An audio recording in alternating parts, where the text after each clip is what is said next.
Hello, everybody, and welcome back to a brand new episode of the Hey Corner Crew podcast. I'm your host, JJ Lang, and with me, as always, is my wonderful co-host. You know him, you love him, Nate, the Little Goon Foss. I'm dying for hockey. This break has been horrible. Yeah, it's too long. And with us today, a very, very, very special guest, RIT's own number 24, Ryan Nicholson. Had to show some enthusiasm there, Nate. Appreciate it. Yeah, you're welcome.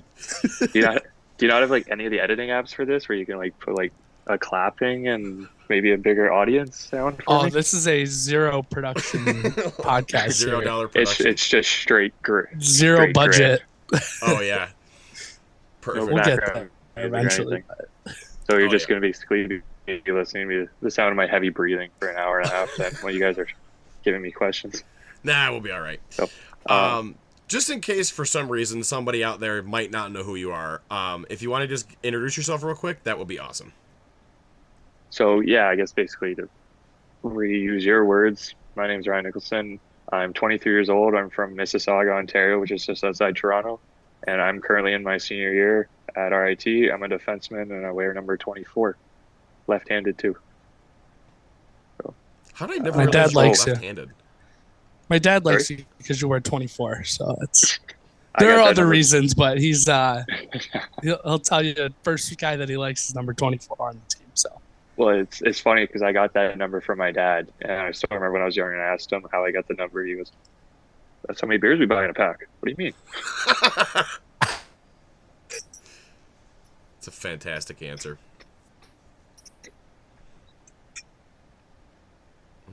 Here we go again. that's So awesome. I guess I forgot to say I'm contemplating for next semester upping my immersion in psychology to a minor. I just got to decide if I want to take 2 more credits or not. Yes. Might be worth it there, honestly. Yeah, it is because we're still trying to figure out. We're not sure if I do a 5th year that I can be a part-time student and then go back to being a full-time student. If that still makes me athletically eligible. That's So true. I got to have a meeting with my academic advisor and figure all that out. So you say you're from Ontario. Where'd you play growing up before you came to RIT? Kind of give us your path that got you here. Well, mine's a little interesting, and even how I ended up at RIT, I would say it's a bit of an unorthodox route I took compared to many of the other guys on the team or even that play in the NCAA. So I just started in Clarkson Minor Hockey because that's like the neighborhood I'm in, and then from there I played 7 years in the Greater Toronto Hockey League. No, 8, sorry, 6 with the Rebels, Mississauga Rebels, minor midget with the Mississauga Reps, and then I played midget with the Toronto Marlboros, which I'm sure you've heard of that organization before. Yeah. Connor McDavid and Yeah. John Oh Tavares. yeah. A lot of names So- out of there. Yeah. The next So- one's Ryan Nicholson, of course. Well, hopefully, yeah. But so out of minor midget, I didn't end up getting drafted into the Ontario Hockey League, so that's why I played year of midget at home. And then I had a good year. I was made to the league all-star team. William Caverly was on that too, and Matthew Kellenberger. Nice. So I had high hopes I was going to get drafted on my mid year because I played well and stuff, but I didn't end up getting drafted. But I got 3 rookie camp offers. It was like from London Knights, Sarnia Sting, and the Kitchener Rangers. I ended up taking London Knights, and Kitchener accepted their offer. I went to London. I thought I had a decent camp and stuff like that. And then I ended up, unfortunately, breaking my ankle right before Kitchener's camp, so I didn't end up going to it. So I knew I was going to make the jump from minor hockey to junior over the summer, and I had like offers from like local junior A teams in here. And one of the unfortunate things is like with the OJHL, like the Toronto area, it's like the junior A teams aren't like that junior hockey experience really. It's kind of minor. It feels like minor hockey, but with older guys because like not a lot of guys bill it. You don't have very big crowds. It's not that small hockey town atmosphere because the Leafs and the OHL are right here. So I kind of wanted to go out and do that experience. And over the summer, I was talking with London, and I kind of had some hopes that I might slip into like last spot in the roster and try and like sneak onto that. So when I was talking, they're asking what my plans are, and then they kind of set me up with their junior B team, they're not like fully affiliated, but they have good connections. The Stratford Cullifans, they were called at the time, and then they ended up changing the name to the Warriors when I got there. But went to London's main camp with ambitions and hopes of making it, and I thought I had a really good camp and stuff like that. I ended up getting partnered up with Victor Mete when I was there, and I had a couple of goals, and I scored against Tyler Parsons Nice. with an assist from Mete, so that felt good. And I think one of the most memorable moments of that camp actually was nothing to do with my play at all or anything, but it was like that's the first time like I started wearing the half shield and the visor, and I caught a high stick and I split my chin open, so I had to go get like 5-6 stitches like down the middle of my chin. So the medical staff took me into like the London Knights locker room, and inside of like the training room was like I think it was like Max Domi, Marner, Matthew Kachuk, all like the big Cliff Boo, like all the big name guys that played there or just That's awesome. played their first year pro came back, and I'm in there getting stitched up, and all I hear is this kid's tough. I love it. And I just that was just like my one moment. I was like holding back the tears. That's so and cool. Stuff. Like they expand, but nothing. I didn't get an offer or anything, and they were kind of just London kind of wanted me to play some exhibition games and then try and feel it out from there. But the unfortunate thing is if you play exhibition, you lose your eligibility right away. So I got into an argument. I was like, I'm not losing my eligibility to play one exhibition game and then get screwed over. So then they sent me to Stratford, and I ended up there for 2 years. And I guess like the whole RIT recruiting process started when I ended up in Stratford, where the first week of the year it's a showcase throughout the whole league. So you play 2 games, which are out of division because you'll never play those teams again until later in the playoffs. So I had 3 points. 3 points in my first junior game. There's a lion brawl, and I got caught on the wrong side of it. My coach is yelling at me to get in, and I'm like, I don't really want to do that right now. I want to finish my first junior game. But then, the second game was against Caledonia Corvairs, who Daniel Chenard played on at the time, and ended up getting my first junior goal.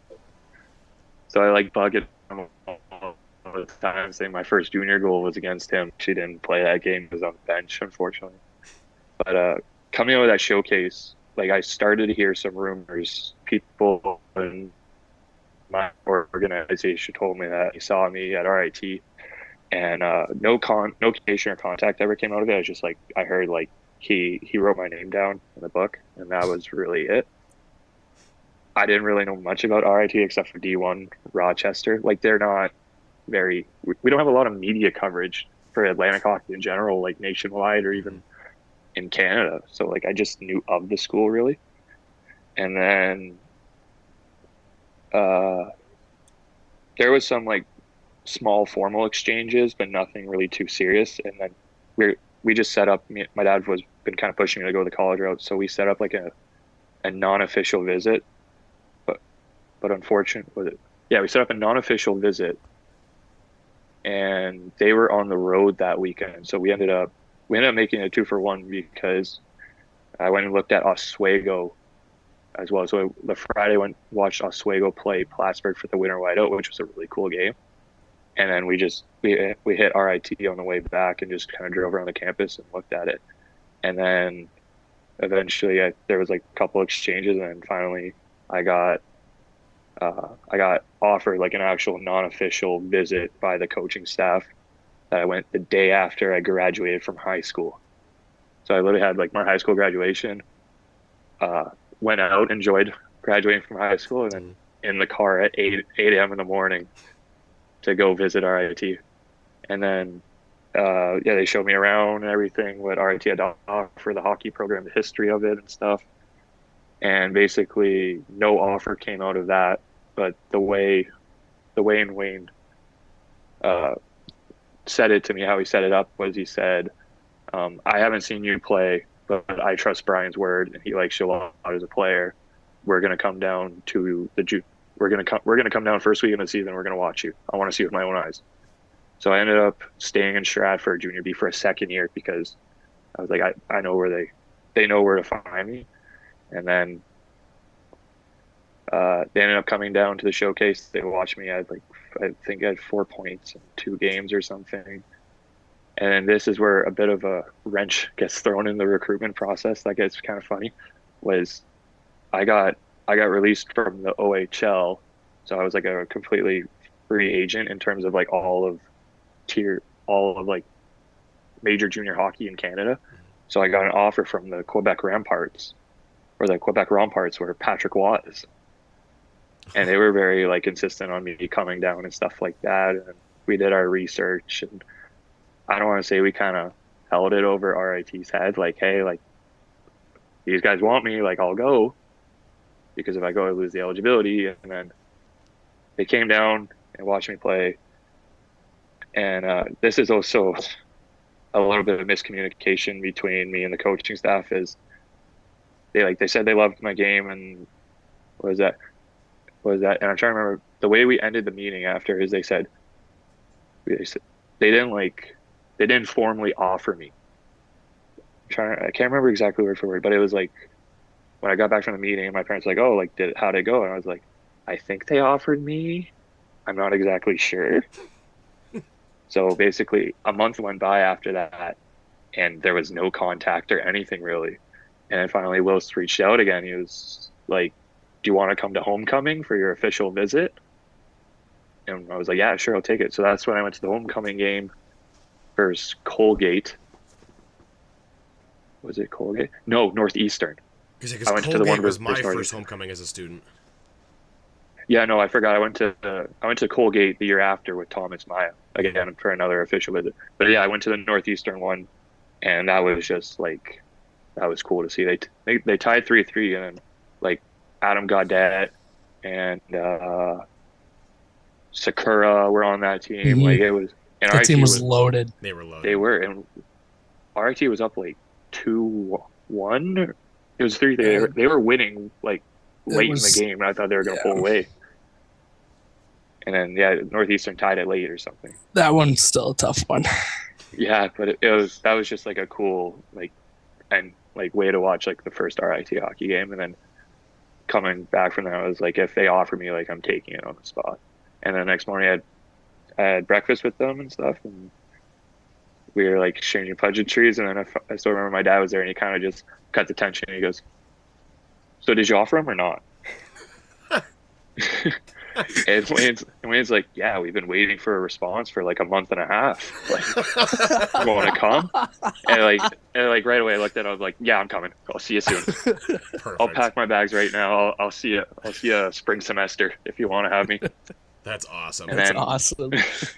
And then after that, they wanted me to come in following that year, but we thought like on the defensive end, like I needed to put on, maybe hopefully grab an inch or two and put on a little more weight and have like another year to develop, because it's a big jump going junior B to Division I. Like I'm skipping a whole junior level. Mm-hmm. So then in that off season, I got traded to Oakville, where I played with Thomas Maya. It's funny because Thomas Maya, our head coach was Mike Tarantino, who played for RIT. Yep. Because last year he got inducted into the Sports Hall of Fame for the school. And it's funny because here, me and Kelly, like our minor hockey career, like intertwines. Like we overlap each other, but we never played with each other. We always played against each other. Or it was like he went here and then I went, or I went there and then he went. But it was the same thing. Like Kellenberger goes to Princeton, and then they traded, and then Oakville trades for me to fill Kellenberger's spot on the roster to like fill in his role. And then finally after so many years, we get to play with each other. But yeah, played in Oakville with Thomas Maya. We won the Buckland Cup. We won the Central Canadian Championship, and then lost to Prince George in the semifinals of the RBC that year, and then packed up and went to school. So it was a roller coaster of a career. That's pretty crazy. Like you said, a roller coaster. That's pretty crazy path it took you to get here.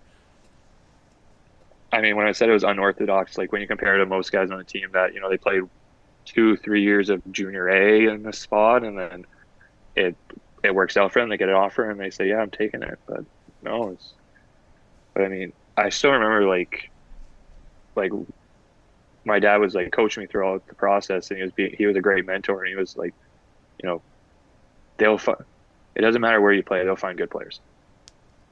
Oh yeah. So like basically like it was like you don't need to play for like the Pentictons of Tier 2 Junior A or Chicago Mission, or no, sorry, not Chicago Mission, the Chicago Steel of the USHL. Like if you're good, they'll find you. Mm-hmm. Absolutely. So looking at the season so far, you guys have been pretty good. I mean, you guys have been real good. All right. We're gonna undermine it like that. We're gonna be humble. A little bit.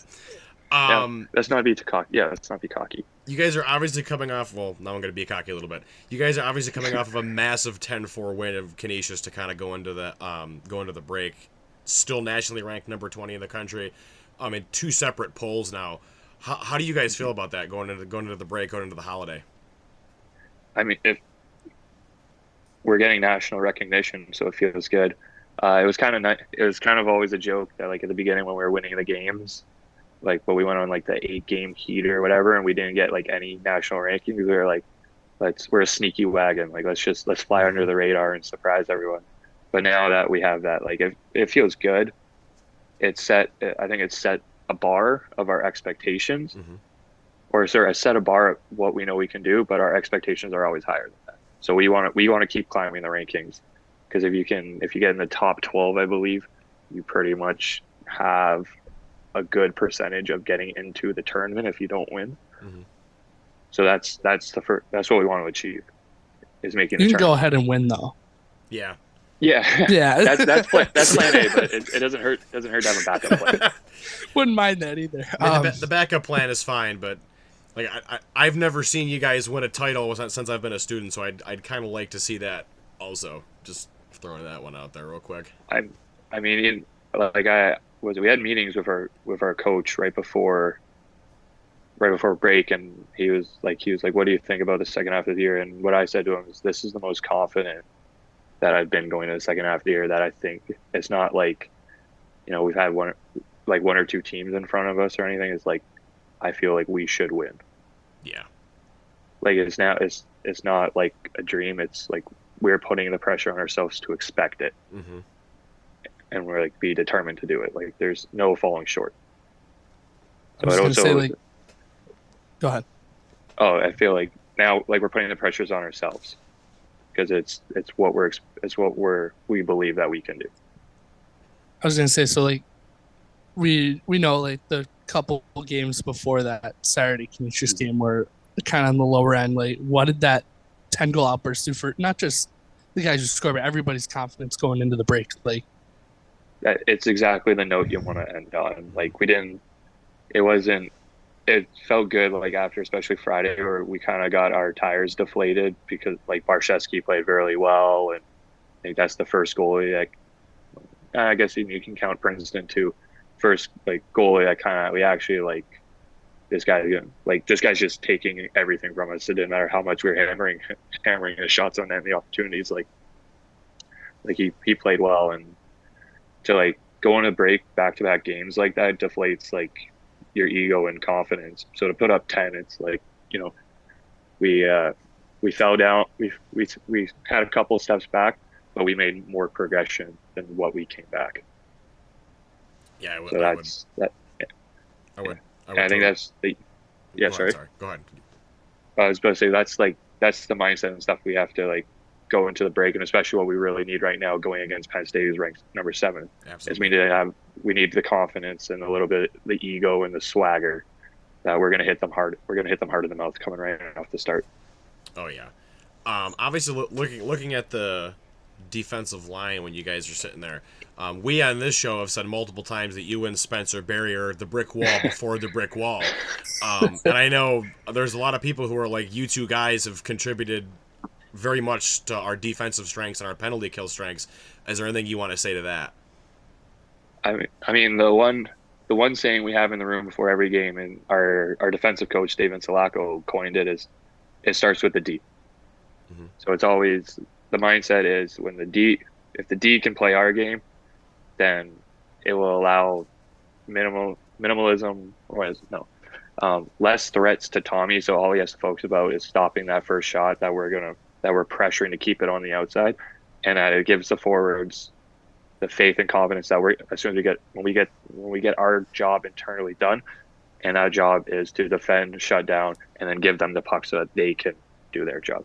So in all theory, like it actually does start with the defenseman, because the defensemen are falling apart, then you're just going to be stuck in your D zone the whole day, and then you're going to have to rely on your goalie and your forwards to do more than what they should be doing. But I think that also a lot of it stems from our D coach strategy, that how he likes us to be aggressive. Like we play a tight pressure man on man, because if there's any loose puck, or like if you have a chance to be a half a step on a guy to take it, because then we want to transition fast and then start hitting teams with our fast speed and our puck movement. Oh yeah. And then wear teams down. And I think that's been a lot of what's been our bread and butter and our strength towards how we've been so successful this year. It's been a fun first half for sure. I know we're all itching to get to that Penn State game. I know you guys probably are too, but it's almost like when you're playing that well, you don't want it to end. Like you almost don't want the break. Like you just want to keep going, so like the momentum doesn't stop. But yeah, I'm sure the break has been great. Yeah, and you beat me towards it, like the positive and the negative. But positives, you get that rest after beating your body gets beat up the first half of the year. Like you need that rest, but it's also like they are a little bit afraid of losing the momentum and then having to climb out of a hole that you dug yourself in, that you were nowhere close to ending. So I was gonna say, so now that we've talked about the present, let's talk a little bit about the past here. What has been your favorite moment or game as a Tiger?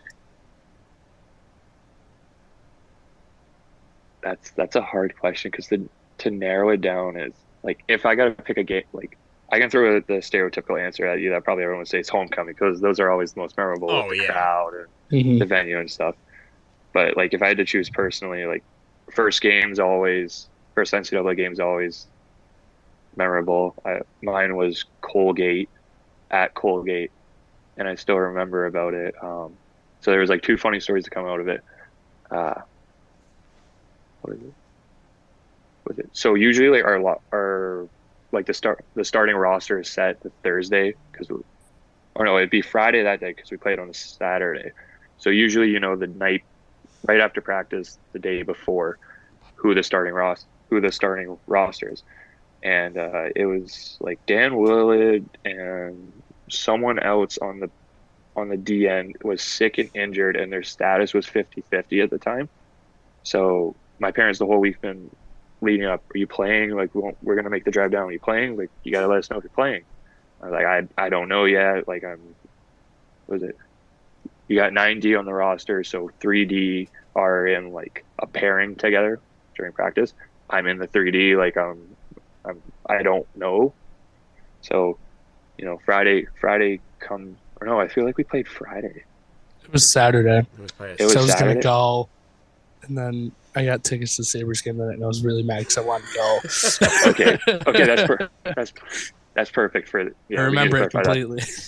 But I still was remember, watching it at the Sabres game. But yeah, like we finally didn't get an answer until like noon that day, like almost right before we got on the bus, about who the lineup was. And then I ended up getting in the lineup, so I texted my parents right away, like, hey, I'm playing. They jumped in the car and they drove right away. They thought they were going to be late, but I think they said they made it like 5 minutes right before warm up. And then like, so that was special that they like got in the car instantaneously and drove to come watch me. And then the second one was we were like during practice throughout the week, we were like heart rate monitors, which connects to a laptop and it like shows like what like your heart rate, like how fast it like calms down in between your shifts and stuff like that. It's a line graph basically showing like how high and how low it can get and where like the middle zone is. So it's not mandatory to wear for games, but for that game I wore it.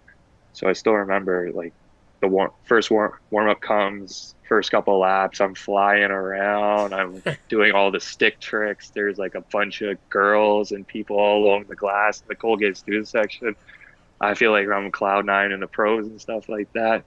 And I got a pretty good sweat on because I was skating pretty hard and stuff.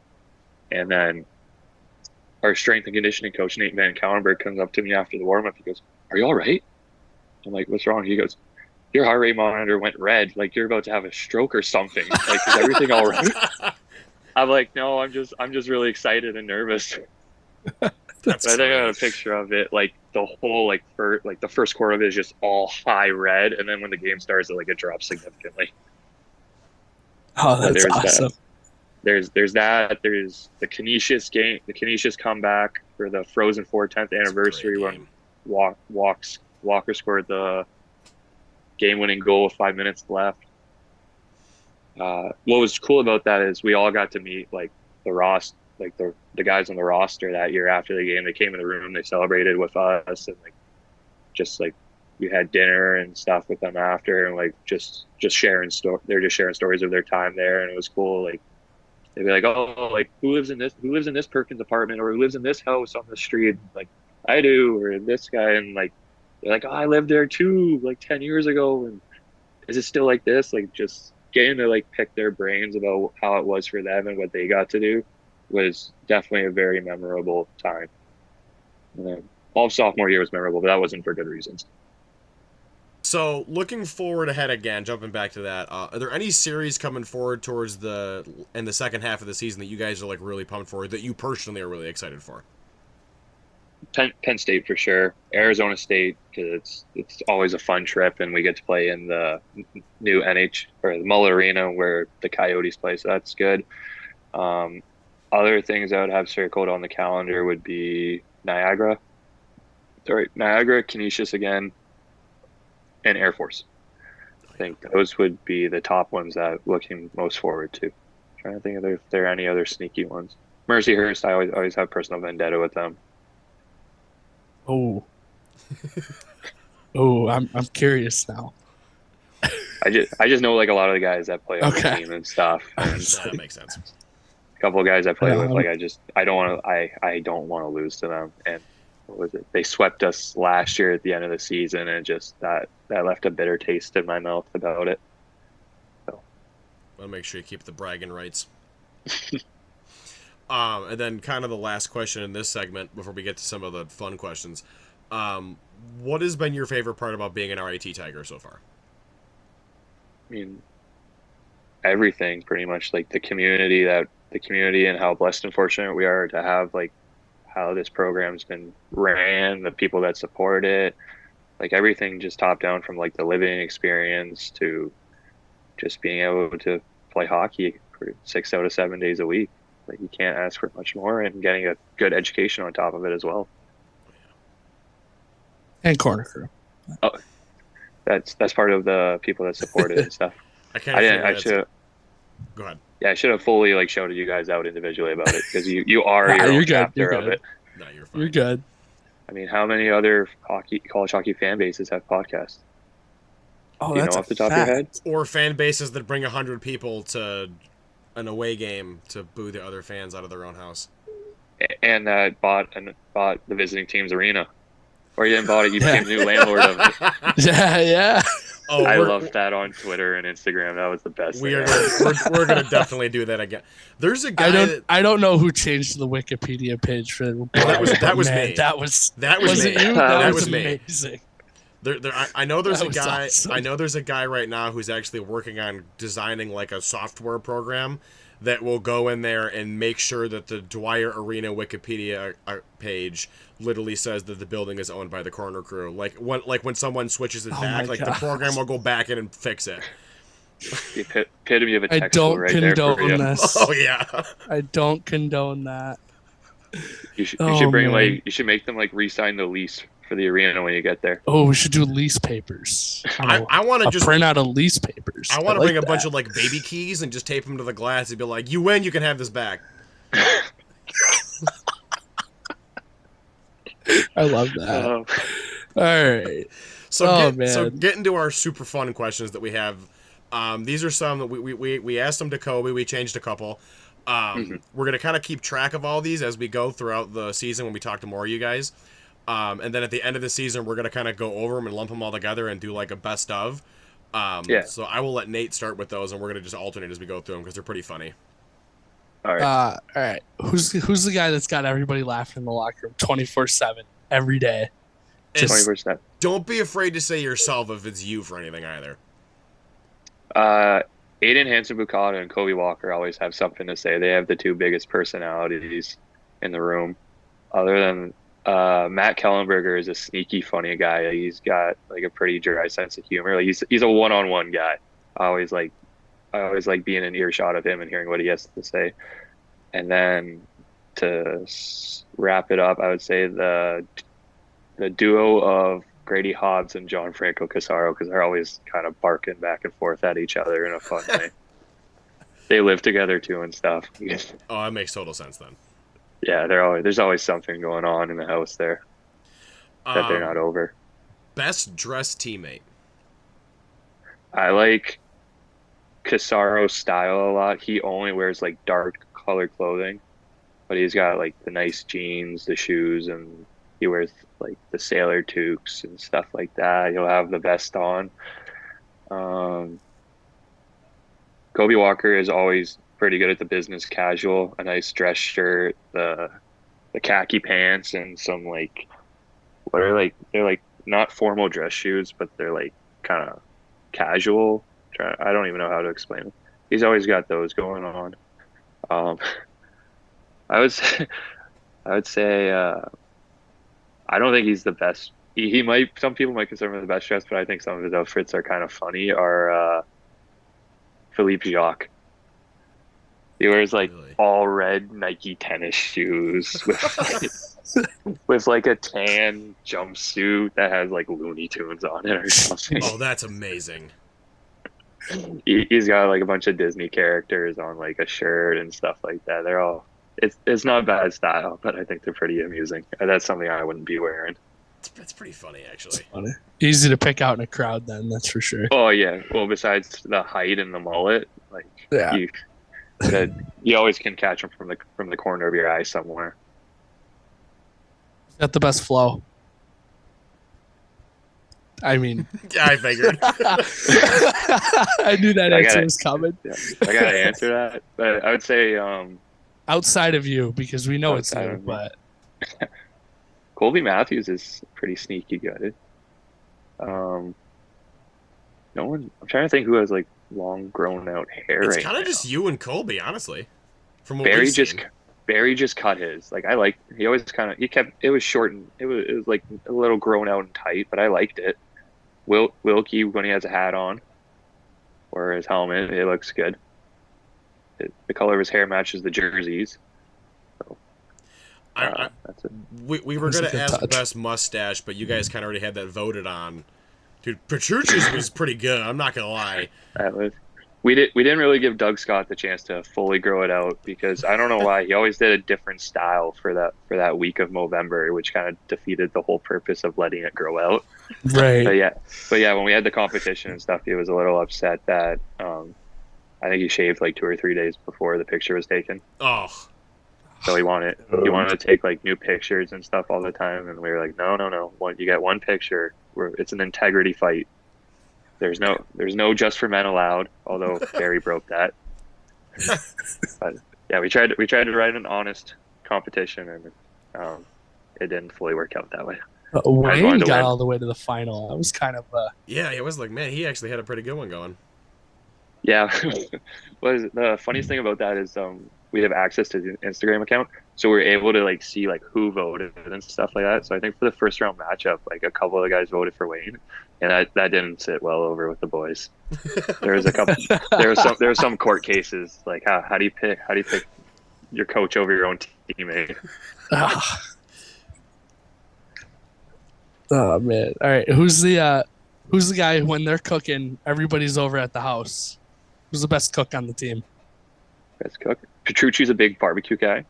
Ooh. I know he barbecues for the whole house, but if you want to actually go into like exotic meals and stuff like that, I've been living with Daniel Chenard this past year. Like there's like food sometimes he eats that I have no idea how to cook or where he even got the inspiration for it. There's been a couple times where he cooked like It was like chicken or something, and he threw it in like this green curry sauce, and he like heated it up. And oh my God, the house smelled so bad for 3 days. He did it like right before the break too, and like we had to like have all the windows open to air at the house, and it was freezing in there. I was wearing my winter jacket, and I was about to put on snow pants just to stay warm, but I was like, I don't want to smell this anymore. This guy. And then, Mikro Janicus is a big cook guy too that I've heard, and he likes to bake and stuff. I've never had any of his food, but I've heard from people that he's good and it tastes good. So other than that, that's about it. It's kind of tough because a lot of the guys started doing that. Like you order the food online, and it sends you the whole like recipe. Oh yeah. Oh, I see what you mean. Okay. HelloFresh. Like Blue Apron, Yeah. like Blue Apron, Mhm. HelloFresh, stuff like that. Yeah, quite a few guys on the team do that just to like save on having to go to the grocery store and stuff. So you could count them, but I think that's kind of cheating. Dude, That's I will. cheating. I will That's say. 100% cheating. I will say, talking about like grocery stores and stuff. So obviously I work at a grocery store, and I saw Nick Bruce last year before one of the playoff games walk into my Wegmans and buy what probably was 20 pounds of straight oranges, and I was like, what is he doing with all this stuff? That's a great question. Because someone pointed out, Probably throwing it. because somebody pointed out, they're like, Nick Bruce is over there buying a bunch of oranges, and he had like a cart full of them. I have no idea what he was doing. I didn't Probably dare throwing ask them at him. his roommates. Probably throwing them at his roommates. I wouldn't be surprised. Probably Bryson Trapdow. Although he didn't play last year, but if he was there, he would probably be throwing them at him, Alden Dupuy, and Logan Drackett. Those guys were always like in a mood messing around with each other. Oh, That's God. funny. But yeah, I'm not sure about that. What time of the year was it? I'm trying to think. It was like March. It was like late February, in early playoff? March. Yeah, like playoff We time. The only logical thing I might be able to answer that would be we had like a bit of a flu bug going around like right before playoffs and even in the playoffs, and it was like I can't remember like what exactly the stomach bug would be, but it was like you're throwing up and relieving yourself at the same time. Ooh. And it went through like quite a few guys. I had it too, and I remember it was like the worst 72 hours of my life. Oh, But even like awful. Caverly got it like 48 hours right before the first game against Sacred Heart, Oh. and then he played through it, and it got so bad like he was throwing up on the bench in the middle of the game, would sit for like 5-10 minutes and then go back out and play a shift or two. God. And that was a series that he got totally blasted in the first period too. So yeah, that was the first game where he was like throwing up, and then the second game is when he got lit up in the first shift of the game. Ugh. So Yes. that series was a bit rough. Rough for him. weekend for Will. Then. Oh yeah. We all know that the Gene is the best place to play in college hockey. Yeah. But what's been your favorite away barn to play in? So I will go. I'll give you an Atlantic one, and I guess out of conference. For out of conference, Notre Dame that place was unbelievable. It's literally like playing in a church. Like everything was so nice. I think for Atlantic, it'd be Bentley. It's the most recently new, minus Sacred Heart, but in 4 years, I've never played at Sacred Heart. So it'd be Wait, Bentley, really? and I do. Yeah, my class has never played at Sacred Heart. Huh. Oh my gosh, I'm going through the schedule. Because sophomore year didn't. Last Oh my year, we were gosh. supposed to go to Sacred Heart, but because of COVID, Yeah, we Oh my God, because you guys had the extra home game. that's yeah. wild. we had the extra home game, and we played at Army West Point. And That's and I remember insane. that game. And then I Well, remember that hopefully makeup we game don't way go too there much. this year. That's just. Yeah, we're not going there this year. No, I mean, they just got the new rink. And I it remember when we looks were awesome, Oh, yeah. but yeah, that we were would looking mean at schedule. We were looking at schedule. I was like, okay, the one time I'd actually want to go out there. We're not even going, but it works out anyway. Yeah. I'd rather play at home. But Oh, yeah. I do like Absolutely. Army West Point. It's a beautiful campus. Same with Air Force. Mhm. Air Force minus having to deal with the altitude and the travel. But Army I like a lot. I think it's kind of that's a controversial one amongst the team. Like some guys don't like it and then other guys love it. Like I think it's a 50-50. I love it.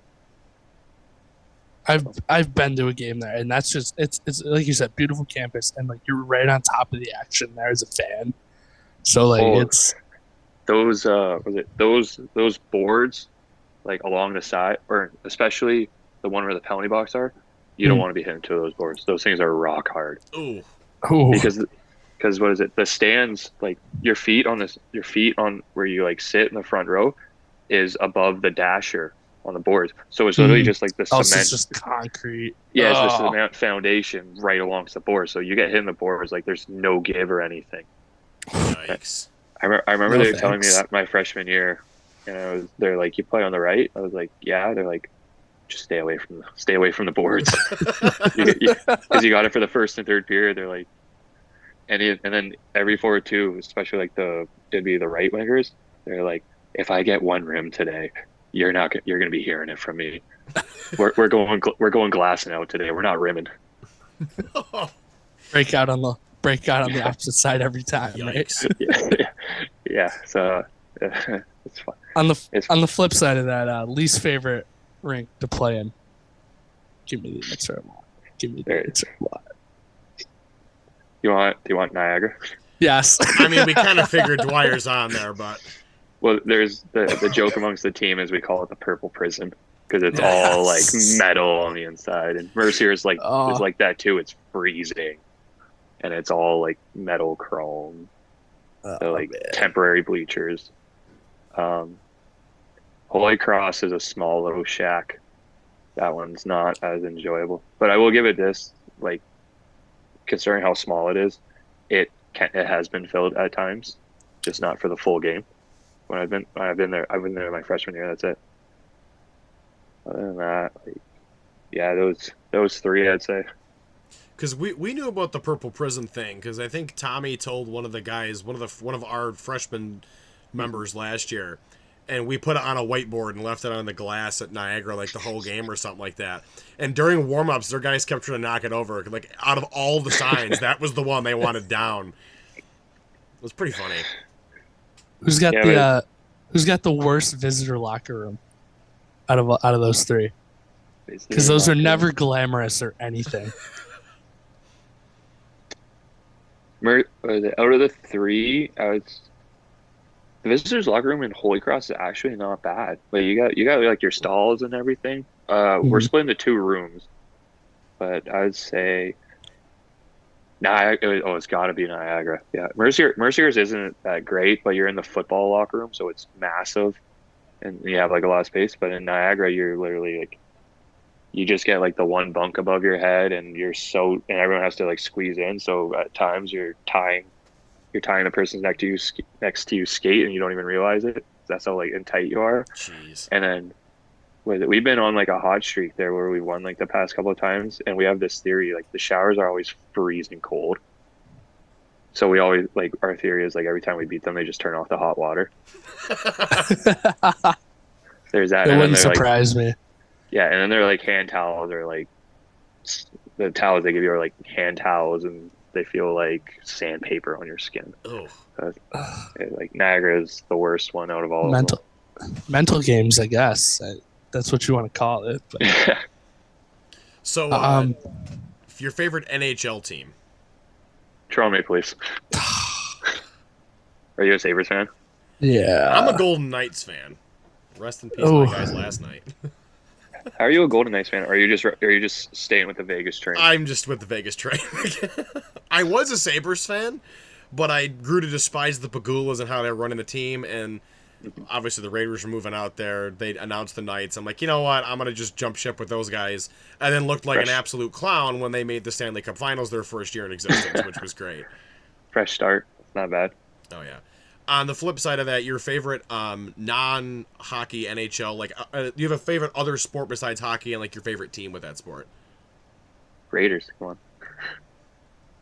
Raiders in the NFL, Dodgers for the MLB, which I might receive some flack on. But it'd be like, it's respectable. Dodgers and the Blue Jays, but the Blue Jays like are very up and down. Like we had those runs the past quite a few years ago with Bautista, Tulowitzki, Turner. No, not Turner. I'm blanking on the names, but like they're a fun team to watch. But I just always liked the Dodgers, which is kind of weird because like for football and baseball, I didn't really start watching it until I went to university. Really? Yeah. Well, I mean, football is not really. existent in Canada. That's Like it's not that's fair. that big. I mean, like the whole reason I became a Raiders fan is because like I didn't really have a care for the league or anything. Like I never even there's a CFL there's two CFL teams within 25 minutes away from me. I've never been to a CFL game. I've never seen a football game in person until last year when we went and watched Notre Dame play Southern California. That was my first football game Ooh, ever. that's a good one. That was a good one. But for like the Raiders, it's funny. Like I would hang out with Colby Matthews on Sundays, as you know.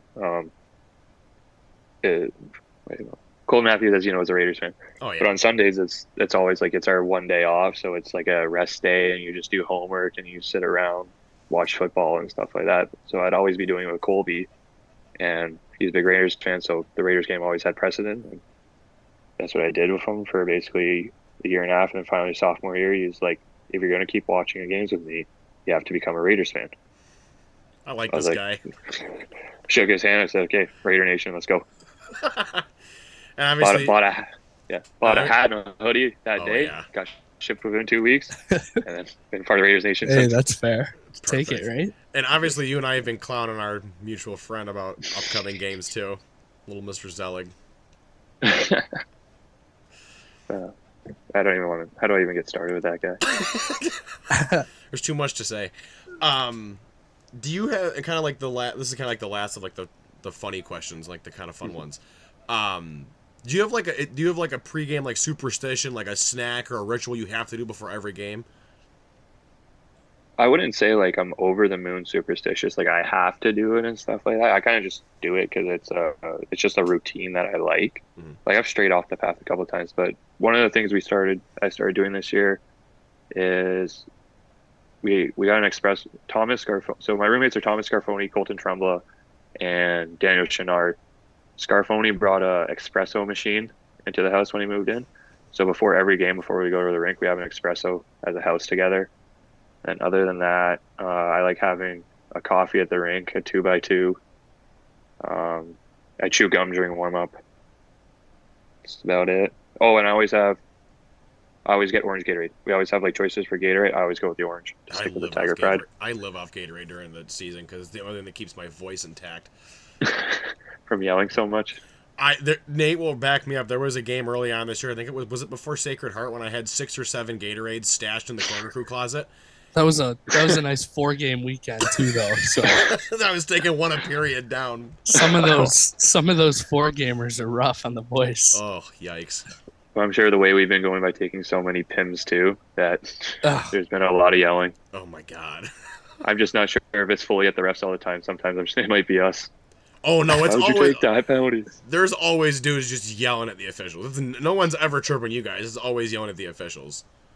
Or yelling for Tommy. I was going to say, I'm the one hitting the cowbell up top. Y'all got to stop with the penalties because after defense for about 20 minutes in a period, hitting defense, my hand starts to cramp up. Oh, you should hear what some of the, I'm trying to remember. Like I was like chatting with the linesmen because I can like say what I want to them, and I also became like buddies with a couple of them. But like I can say what I want, and they can't give me a penalty. I'm trying. Was it the last game against Canisius or who did we play? I'm trying to remember. But it was like that whole second period. We basically or first period like penalty after penalty after penalty. Like I think I logged 12 minutes into like 12 minutes in the first period and penalty killing, and I skated, and they call penalty on us again. I skated by the linesman. He's looking at me. He's like, "What?" I'm like, "I'm not making extra money penalty killing out here. Like you got to stop it." Like, we're not even getting paid general. You gotta knock it off. He's like, "What do you want me to do?" I'm like, "Just talk to your buddy for me, man." Like, give us some help. Like, I might get injured blocking a shot. So the last question we kind of have before we wrap things up, how would you go about telling a possible recruit that RIT is really the place to play in college hockey? I think one of the best things about the school is I think we're the perfect like happy medium in terms of we have big and we have small. Like we're not necessarily like was it a Big Ten school that's like massive and like got a large crowd. Or I'm trying to think what, like you don't have the massive football programs and the basketball that like overshadow like the other sports. We're not in a huge city, and we're also not in like a desolate like area where nothing around. Like I think we're perfectly in the middle where you get the best of both. Like it's a big enough school to not know everyone, but small enough that you get to meet people and establish good friendships. And then we're we're big enough for like the budget for hockey to like travel, get all the extra swag, and they treat us right when we go on the road. We eat well. The bus rides, the hotels, like they're not cutting down on nickels and dimes trying to save money. Like it's the perfect happy medium, I feel like. So if you don't want to be like in the spotlight, not in the spotlight, but like national coverage all the time, but you're not a no one. Like you're right in the middle. And I feel like we're as small as like, or not small, but like the Atlantic's not as big as a conference media wise and stuff like that, but we do get the recognition that we deserve. I'm sold. That, and it's just a fun place to play. But it's also like I've heard stories of like Rochester's no Vegas, New York City or No. anything, but it's like not an area. But I've heard like guys leave Arizona State where that's like it's supposedly a huge party school. You're in the desert and stuff like that. Guys leave Michigan, Notre Dame, and they say like I'm not happy and stuff like that. I didn't like it. And then sometimes I've heard like people complain here and stuff like they don't like it. And I've always thought what you put in is what you get out. Like if you're just gonna sit in your dorm room and like stay on your laptop all day playing video games, like then you're not gonna meet people, make connections, and like you're not gonna get a good college experience. So I feel it's big enough for like if you put in like you're friendlier to more people, you say hi and stuff like that, like you're gonna make connections, and then you're gonna have a good time, you're gonna make memories and stuff. You're not just gonna stay like secluded in your own room. I think that's a great way to Love put it. it, honestly. Love it. So thank you again for taking time out of your busy schedule, especially with the holidays coming right up around the corner. At the time of this, we're a couple days away from Christmas. I know it means a lot to us, and it's gonna mean a lot to all the viewers and listeners out there. Thank you very much for having me. This was a lot of fun. Oh, of course.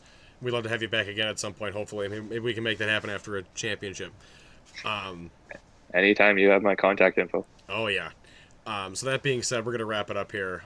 If you guys haven't already, make sure to subscribe to the YouTube channel, hit the notification bell so you get notified when new episodes, interviews go up. We got some more fun stuff lined up also.